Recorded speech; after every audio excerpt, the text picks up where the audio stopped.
Speaking of Jesus, he experienced it himself. Vast majority of the people surrounding him did not believe him, falsely accused him. You know, you see him at his most pressured place. Most of the time he was silent.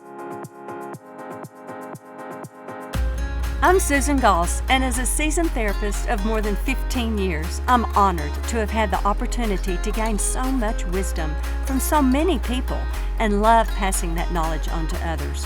So join me and some of my favorite friends as we share some tangible truths with you. Hey guys, welcome back to the Tangible Truth Podcast. I'm so glad that you have joined us, and I have a very special guest with me. It is Dr. Rana. Oh my gosh, we go back a long way. Hey Ryan. Good to see you. I am so glad that you are joining us. Listen, Rana and I birthed a baby together. We did.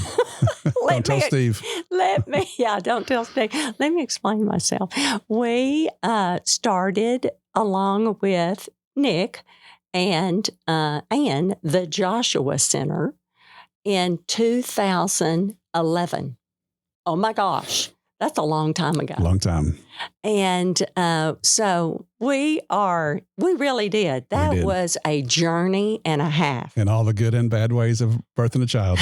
That's exactly right. But it was worth it. It was worth it. God has really honored and blessed. I absolutely love the Joshua Center. I'm still a co-founder of the Joshua Center. I'm so proud to be able to say that. And so I am thrilled to have you on the podcast, Ron. It's an honor to be here. Yes, just thrilled. This podcast is going to be special, especially to me, because what I told Ryan that I would love to talk about is different phrases. Let me explain what I'm talking about. I hear people, I told Ryan, I said, some of my friends, family, but especially friends will say stuff to me like, Susan, like you always say, relationships over being right. Or, for instance, Susan, they will say, well, you don't know what you don't know. Those kind of phrases. And I contacted Ryan and I said, Ryan, I want to do a podcast with you. And here's why. Most of those phrases, I actually, back in the day, I hate to date both of us, but way back in the day when I was in graduate school and Ryan was my supervisor, I actually heard those phrases, learned them, if you will, from you, Ryan.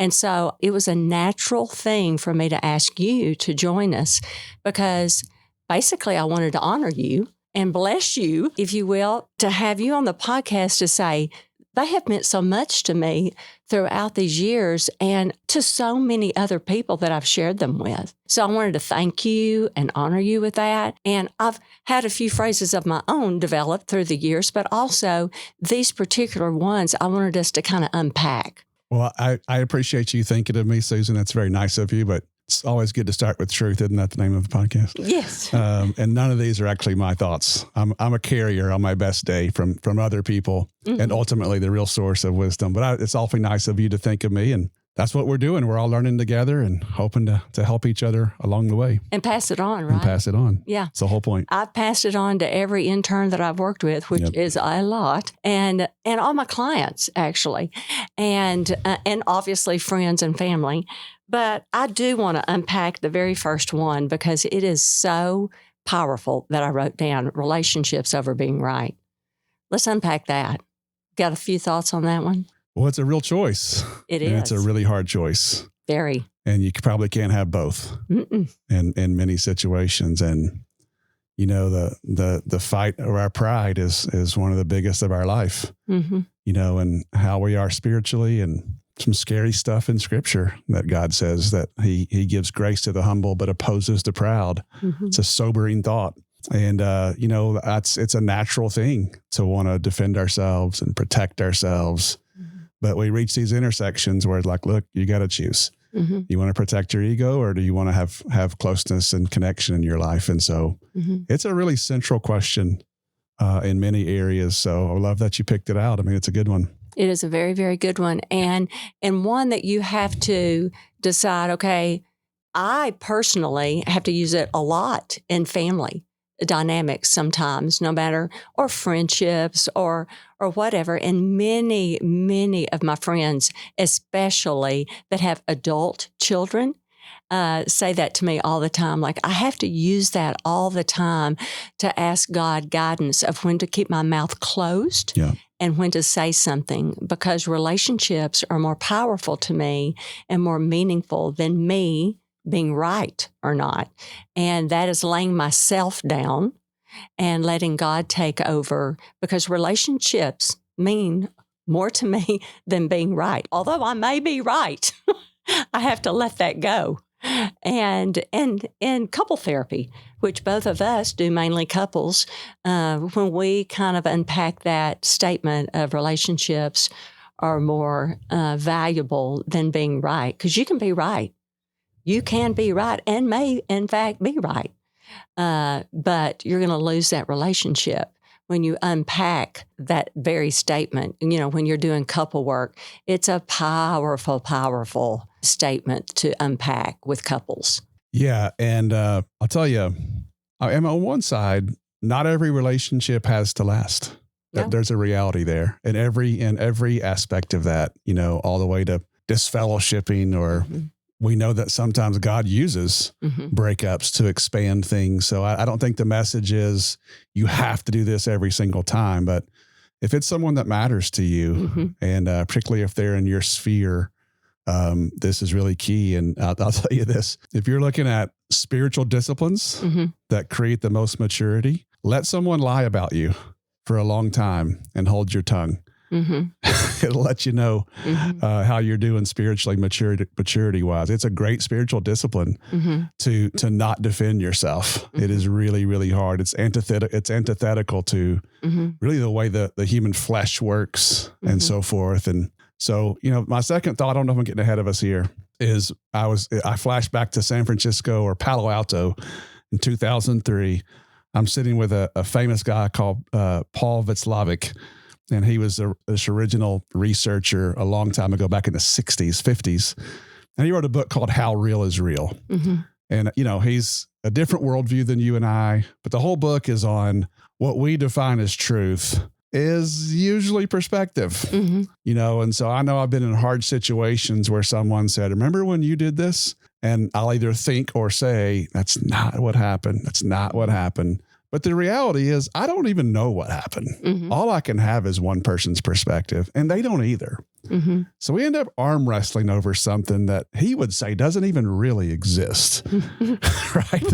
There's like 77 different descriptions of an event that none of us can really know, which underscores your point, I think, which is like, hey, what matters here? Am I going to force my perspective here at the cost of love and closeness and connection, which we know we all need? Or am I going to do the hard thing, which is to say, all right, I'm sorry, or at least bite your tongue and let that person's perspective be what it needs to be, and try to trust God that he'll work out. And in the end, truth will come out, kind of things. It takes a lot of maturity to get to that point, a lot of spiritual growth and maturity, life experience, but spiritual maturity and a lot of God in you is the way I would say that, because what you just described is not natural. Right.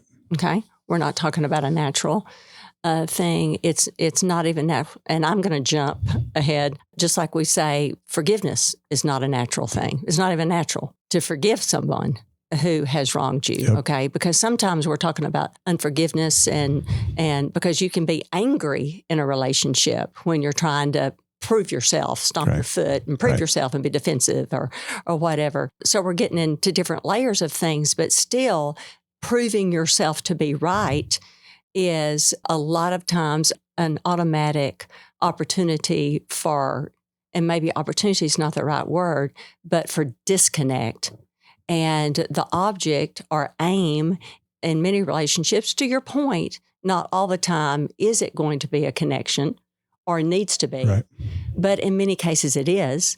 And you have to let pride, to your point, be set aside and look in the mirror like, what is this really? What's the end goal? The end goal is connection. Right. Is connection.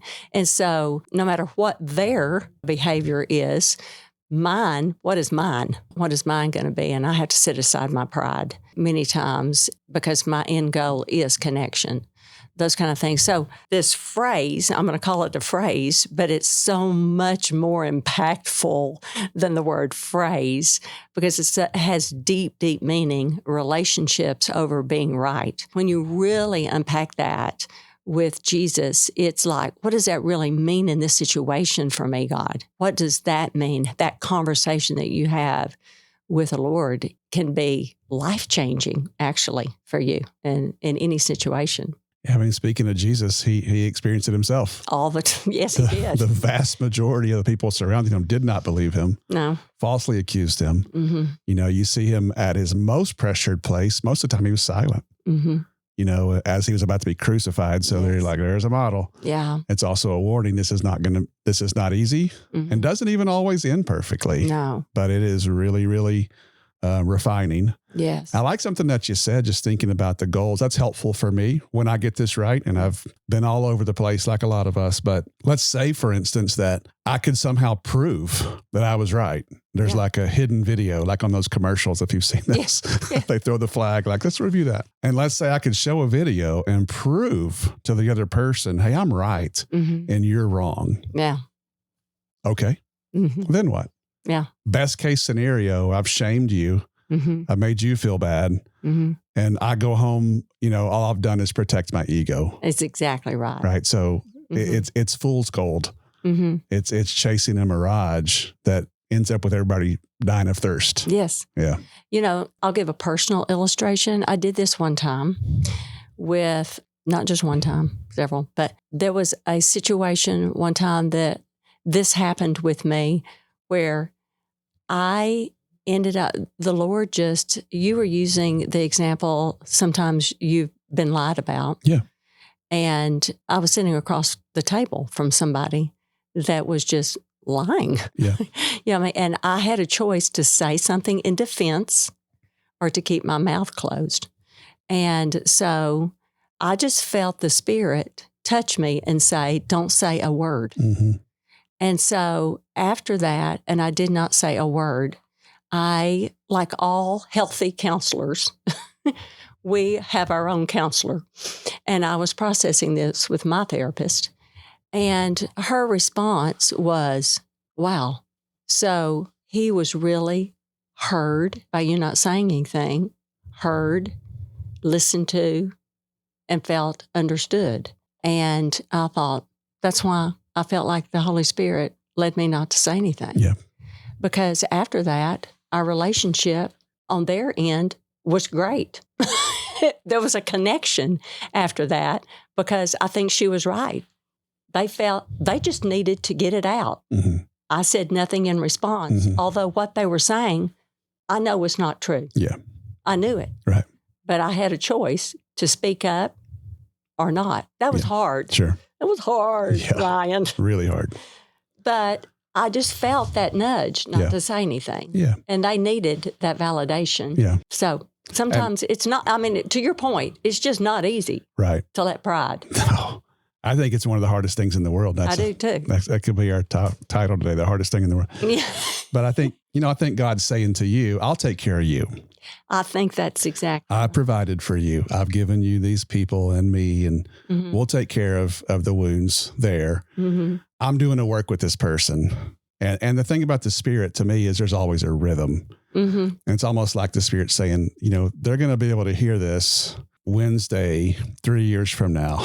Yeah. And so you're going to have to let it happen in my rhythm, not yours, which is really, really hard. Yeah. Speaking of hard, I think this is harder than ever right now. If you look at the mental health stats from about 2012 on, all the bad stuff is multiplying by 10. Anxiety, depression, probably related to our phones. Because, as you probably talked about on here before, we don't relax anymore. We don't allow our brains to daydream. As soon as we're too busy, we look at a screen, so our brains don't downregulate, which makes all the symptoms bad. And then it multiplies again with COVID. Oh, big time with and COVID. So if you look at the baseline stress in our society, I think it's harder than any time in human history. It's probably not. I'm biased by only being on Earth for 50 years. And I'm sure there was some time in World War, whenever, that it was worse. But it's pretty bad right now. It is. And then you throw in our culture war. and politics and how both sides are so at each other that, again, our baseline stress, which is just the amount of stress we walk around with, even before something bad happens. This is really hard, man. And we have a culture that's dying in many ways because we can't do this. So I think it's such an important topic. It is. Yeah. 100%. That is so true. Well, I loved that phrase. I want to spend time on another phrase because I don't want us to run out of time. And we're going to quickly on these phrases. But here's another one that is said a lot. You don't know what you don't know. I love that one. I say it all the time. You don't know what you don't know. And I think it is so powerful because it causes us to be curious when we say, you don't know what you don't know. So what do you think, Ryan? I knew you were going to ask me that. You got to go first here because I don't know what you don't know. Tell me how you're applying that. That's funny. Well, I apply it in just about every situation. Okay. You don't know what you don't know. When people are saying things, especially, well, whether they're in session, whether it's a friend, whether it's a family member, to not assume the worst is my favorite heading for you don't know what you don't know. For me not to assume the worst, for someone else to not to assume the worst. Listen, you don't know what you don't know. So let's be curious and ask. Let's clarify. I think that is so loving to not assume the worst. It's caring. When I'm asking God all the time, when we want to be image bearers of Christ, that means show me how to be kind like you. Show me what that really means to be kind like you. What does that mean?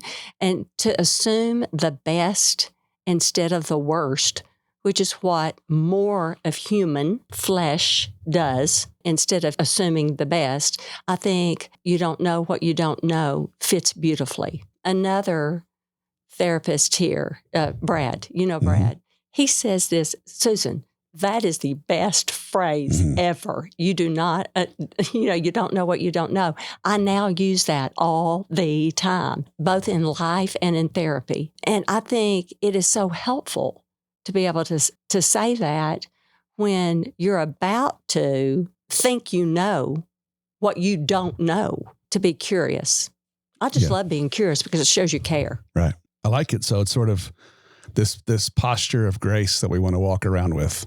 Yes. It's a paradigm that we take with our relationships, sort of almost bookends. Yes. Is what I kind of hear you saying. And, what comes to mind for me is, if you want to look at, someone who can kind of show up in a toxic way in relationships. Yes. Is someone who has very low expectations of themselves and very high expectations of others. Yes. It's like when they do things that are not so good, it's always, well, I had this reason and that reason. But then there's sort of holding everybody else accountable without really understanding they had reasons too. And so people would say have high expectations of self and low expectations of others, which I think is a bit more wise.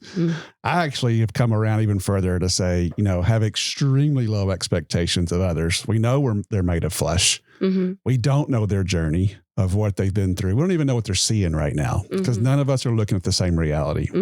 I even think with yourself though, having self-compassion, letting God's grace come in, being able to laugh at yourself, not take it too seriously. I think it really enables both these conversations to come back and say, I don't know why I said that. I must have not had enough coffee that day. I mean, if people could even just say that, now we have this space for dialogue. And if none of us take ourselves too seriously, we have a space to say, there's room for connection. There's room for grace. And that's what we're relying on. If the Christian worldview is true at all, we are completely dependent on grace.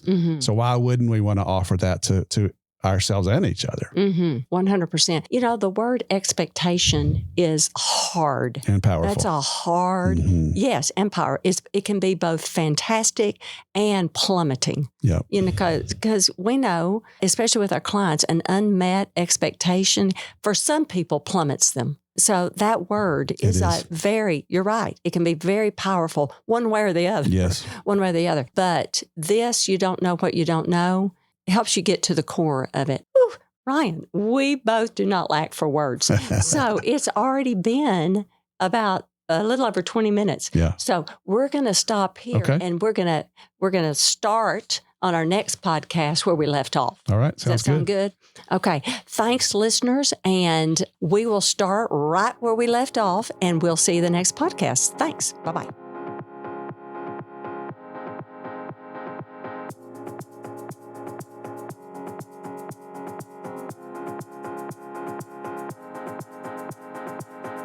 Thanks for listening to the Tangible Truth Podcast, part of the KLRC Podcast Network.